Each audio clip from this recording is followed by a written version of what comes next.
حضرت ابراہیم حربی رحمۃ اللہ علیہ بیان فرماتے ہیں کہ ایک دن میں سفر میں نکلا ہوا تھا، دھوپ بہت تیز تھی اور دوپہر کا ٹائم تھا، بھوک بھی مجھے لگی ہوئی تھی۔ تو میں نے دیکھا کہ ایک شخص ایک سمت جا رہا ہے، میں بھی اس کے پیچھے پیچھے ہو لیا۔ پھر اس نے اپنا راستہ تبدیل کر دیا، وہ ایک غار کی طرف چلنے لگا۔ تو جب میں نے اس کو دیکھا تو میں بھی اس کے پیچھے پیچھے چل دیا۔ جب وہ غار کے اندر داخل ہوا تو میں بھی اس کے پیچھے پیچھے غار کے اندر چلا گیا۔ جب غار کے اندر پہنچا تو میں نے دیکھا کہ ایک بہت بڑا اژدہا میرے سامنے آ گیا، بہت بڑا سانپ آ گیا، اور میں نے اپنی زندگی میں کبھی بھی اتنا بڑا سانپ نہیں دیکھا تھا۔ بہت بڑا سانپ تھا اور مجھے لگتا تھا کہ آج یہ مجھے کھا جائے گا، لیکن میں اس سے خوف زدہ بالکل نہیں ہوا، میں بالکل نہیں ڈرا، کیونکہ جس کے دل میں اللہ تعالیٰ کا خوف ہوتا ہے، جو اللہ تعالیٰ سے ڈرا کرتا ہے، جو اللہ کا سچا بندہ ہوتا ہے، تو وہ دنیاوی کسی بھی بڑی سے بڑی طاقت سے نہیں ڈرتا۔ تو حضرت ابراہیم حربی رحمۃ اللہ علیہ بیان فرماتے کہ میں وہیں پر کھڑا رہا۔ جب اس نے مجھے وہاں پر کھڑا دیکھا تو وہ سانپ میری طرف رینگتا ہوا آیا۔ جب میری طرف رینگتا ہوا آیا تو میں نے دیکھا کہ اس کے منہ میں 2 سفید سفید روٹیاں ہیں جو کہ آٹے کی بنی ہوئی ہیں۔ جب وہ سانپ میرے قریب آیا تو وہ روٹیاں میرے پیروں کے پاس ڈال کر پھر رینگتا ہوا چلا گیا اور پھر وہیں پر کنڈلی مار کر بیٹھ گیا۔ کافی بڑا سانپ تھا۔ تو میں نے ان روٹیوں کو دیکھا تو بھوک تو مجھے تیزی کے ساتھ لگی تھی، میں نے وہ 2 روٹیاں کھائیں۔ پھر میں واپس غار سے نکلا۔ تھوڑا ٹھنڈا جب ہوا، جب گرمی کم ہوئی، دھوپ کم ہوئی، تو میں اس غار سے نکلا اور اپنے ساتھیوں کے پاس گیا جہاں میرے ساتھی آرام کر رہے تھے۔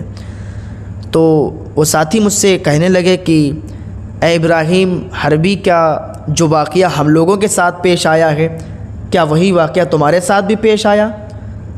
تو حضرت ابراہیم حربی فرماتے ہیں کہ تمہارے ساتھ کیا واقعہ ہوا؟ تو وہ کہتے ہیں کہ ابھی ہم لوگ غار میں گئے تھے، غار کی طرف گئے تھے تو ایک بہت بڑا اژدہا ہمیں سامنے سے گھیر لیا اور اس کا منہ اتنا بڑا تھا، تو ہم لوگوں نے جب اس کو دیکھا تو ہم لوگ ڈر گئے اور ایسا لگتا تھا کہ وہ اژدہا ہم سب کو نگل جائے گا، اور وہ بار بار پھنکار رہا تھا۔ تو ہمارے درمیان ایک بزرگ تھے، انہوں نے کہا لگتا ہے کہ یہ سانپ، یہ اژدہا بھوکا ہے، اس کو تم روٹی کھلاؤ۔ تو ہم لوگوں نے 2 روٹیاں جو کہ آٹے کی بنی ہوئی روٹیاں تھیں، سفید روٹیاں تھیں، ہم نے اس کے منہ میں رکھ دیں۔ جب منہ میں رکھیں تو وہ 2 روٹیاں لے کر پھر چلا گیا۔ تو حضرت ابراہیم فرماتے ہیں کہ وہ 2 روٹیاں کوئی اور نہیں بلکہ میں کھا کے آ رہا ہوں، وہ 2 روٹیاں میں نے کھائی ہیں، اس سانپ نے مجھے دی ہیں۔ حضرت ابراہیم حربی اللہ کا شکر ادا کرنے لگے، اے پاک پروردگار عالم، تو بڑا مہربان ہے، تیری شان نرالی ہے، تو موذی جانوروں کے ذریعے سے بھی اپنے بندوں کو رزق دے دیتا ہے، تو خطرناک جانوروں کے ذریعے سے بھی اپنے بندوں کو رزق کھلاتا ہے۔ تو جو مچھلیاں سمندر میں ہیں، بہت بہت بڑی مچھلیاں ہیں، ان کو بھی اللہ رزق دیتا ہے، تو انسان اللہ کی رحمت سے نا امید کیوں ہو جاتا ہے؟ اور آج کل جو عورتیں پریگننٹ ہوتی ہیں، حاملہ ہوتی ہیں، تو بہت سی عورتیں اپنے بچوں کو گرا دیتی ہیں، اپنے بچوں کو قتل کر دیتی ہیں۔ وہ قتل کرنا ہی ہوا ہے، اپنے بچے کو گرانا، قتل کرنا ہوا۔ تو کل میدان محشر میں وہ بچہ سوال کرے گا کہ تم نے ہمیں کیوں مار دیا، تم نے ہمیں کیوں قتل کر دیا؟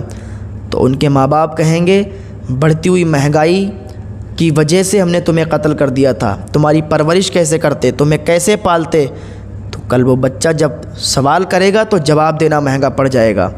بچہ کہے گا رزق دینے والا کون تھا، رزق کون دیتا تھا، کیا تم رزق دینے والے تھے؟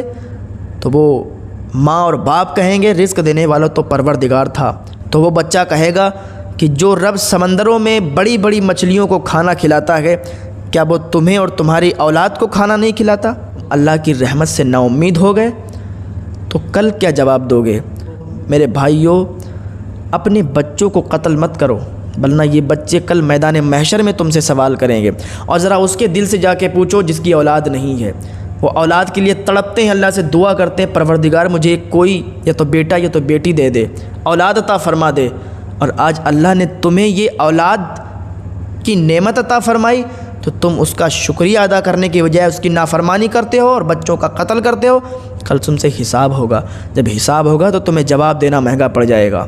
تو آج بھی سمجھ جاؤ، اللہ کی بارگاہ میں توبہ کر لو، اور آج سے یہ عہد کر لو، یہ ارادہ کر لو کہ اپنے بچوں کا قتل نہیں کریں گے، اپنے بچوں کو گرائیں گے نہیں، بلکہ جیسا بھی ہوگا، کیونکہ رزق دینے والا پروردگار ہے، اللہ ہے، جیسے بھی اپنے بچوں کو پالیں گے، اپنے بچوں کو رکھیں گے، اپنے بچوں کو کبھی بھی گرائیں گے نہیں، اپنے بچوں کو ختم نہیں کریں گے، کیونکہ اللہ نے یہ ہمیں نعمت دی ہے۔ پتہ نہیں اللہ نے ان بچوں کے ذریعے سے تمہارا مقدر چمکا دیا ہو تو میرے بھائیو سمجھ جاؤ، ابھی بھی اللہ کی بارگاہ میں توبہ کر لو اگر یہ کام کرتے ہو، کیونکہ رزق دینے والا وہی ہے جو کہ موذی اور خطرناک جانوروں کے ذریعے سے بھی بندوں کو رزق دے دیتا ہے، جو پتھر کے اندر بند قید کیڑے کو بھی اللہ تعالیٰ رزق دیتا ہے، سمندر میں بڑی بڑی مچھلیوں کو بھی اللہ تعالیٰ رزق دیتا ہے، جنگل کے جانوروں کو بھی اللہ تعالیٰ رزق دیتا ہے۔ تو یہ لوگ نہ کہیں کمائی کرنے جاتے ہیں، نہ تو کسی کی مزدوری کرتے ہیں، تو اللہ تعالیٰ خود انہیں کھلاتا ہے نا، اللہ تعالیٰ خود دیتا ہے، تو تم بھی اللہ پر بھروسہ رکھو، اللہ تعالیٰ تمہیں بھی عطا کرے گا۔